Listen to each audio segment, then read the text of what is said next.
Hindi kinikilala ng National Bureau of Investigation o NBI ang umano'y Blue Ribbon hearing ng mga security o dating security aide at bagmen ni Congressman Zaldico na ginanap sa labas ng Senado.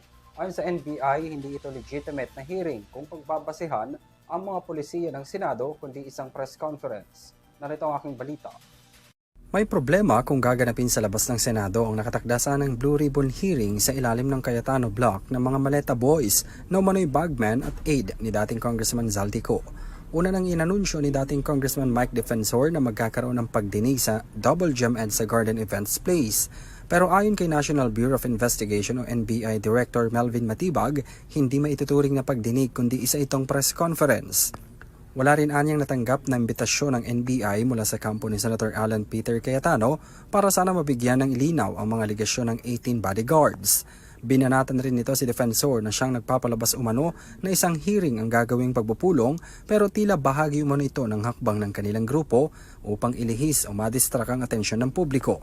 Kaninang umaga, nagpakita sina Senator Amy Marcos at dating Ilocos Sur Governor Chavit Singson pero hindi sila pinapasok sa events place. Sa panayam naman kay Singson, nakatakda na sana raw itong isiwalat ang mga anomalya sa flood control scandal kung saan sina former House Speaker Martin Romualdez at Pangulong Bongbong Marcos Jr. ang umano'y masterminds sa korupsyon sa flood control projects.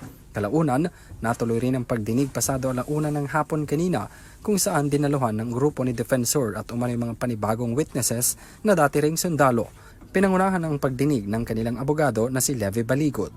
Ngayong araw rin nang magpatawag ng consultative meeting sa mga miyembro ng media sa Senado si Senate President Pro Tempore Wing Gatchalian para sa maayos na daily coverage at impeachment trial coverage.